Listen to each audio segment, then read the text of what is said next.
guys, நான் உங்கள் வேலு. நம்ம இன்னைக்கு என்ன பார்க்க போறோம்னா கிரிக்கெட் வீடியோ தான் பார்க்க போறோம். ஃபர்ஸ்ட் நம்ம சின்ன பசங்களுக்கு சொல்லி தரோம். அடுத்து நம்ம பெரிய பசங்களுக்கு வேற ஏதாவது கேம்ஸ் சொல்றோம். அதுக்கு முன்னாடி subscribe and like பண்ணிருங்க guys.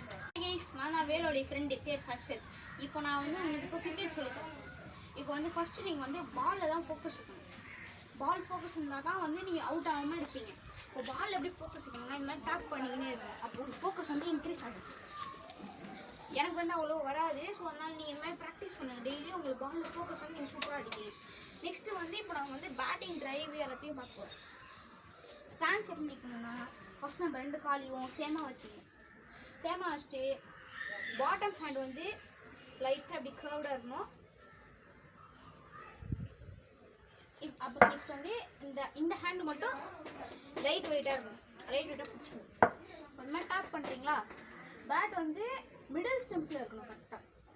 என்கிட்ட ஸ்டெம்ப் இல்லை. ஸோ இந்த ஸ்டெம்ப் வந்து இன்ட்ரடியூஸ் பண்ணிக்கலாம். மிடில் ஸ்டெம்ப்பு இப்போ நம்ம இப்படி டேப் பண்ணிட்டு பால் மேலே ஃபோக்கஸ் செய்யணும்.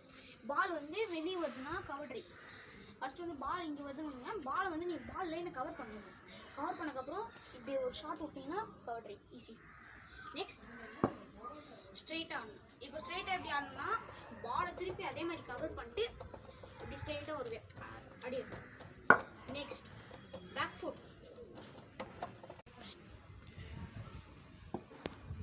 இப்போ நம்ம வந்து என்ன பார்க்க போறோம்னா பேக் ஃபுட். பேக் ஃபுட் எப்படி ஆடணும்னா பால் அப்படியே ஷார்ட்டாக பிச் ஆச்சுன்னா பால் லைன் பின்னாடி போய் கவர் பண்ணணும். ஃபஸ்ட்டு லெஃப்ட் காலை வந்து கொஞ்சம் அக்ராஸ் த லைன் போகணும். நெக்ஸ்ட் வந்து ரைட் கால் வந்து அப்புறமா வரணும். இப்போ வந்துட்டேன்னா வந்ததுக்கப்புறம் பால் அட்டன் பண்ணணும். இப்போ இப்படி அட்டன் பண்ணிட்டோம் கரெக்டாக. அது வந்து டாட் பால். இப்போ நீங்கள் வந்து தூக்கி அடிச்சிங்கன்னா அதாவது பாட்டம் ஹேண்டில் தான் நீங்கள் ஆடணும். ஏன்னா வந்து பிகாஸ் இந்த அப் ஹேண்டாக ஆடினீங்கன்னா நீங்கள் வந்து பால் வந்து மேலே டாப் எட்ஜ் ஆகி அவுட் ஆகிடுவீங்க. ஸோ அதனால் நீங்கள் வந்து பாட்டம் ஹேண்ட் ஆடினீங்கன்னா கொஞ்சம் சாஃப்ட் ஹேண்ட்ஸில் ஆடி டாட் பால் ஆடி. நான் வந்து வேலோட ஃப்ரெண்டு செகண்ட் ஃப்ரெண்ட்ஸ்.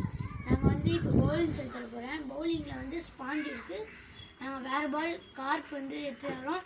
நம்ம சைலண்ட்டாக இருந்து பார்க்கலாம். கொஞ்ச நேரம் இது பண்ணி கொஞ்ச நேரம் ரெஸ்ட் எடுத்துகிட்டு வரோம். கொஞ்ச நேரம் சாப்பிட்ற டைம் வந்துருச்சு. ஃப்ரெண்ட்ஸ் நம்ம வந்து டைம் தான் ஆகிடுச்சு. நம்ம பிரேக் எடுத்துகிட்டு வந்துட்டோம்.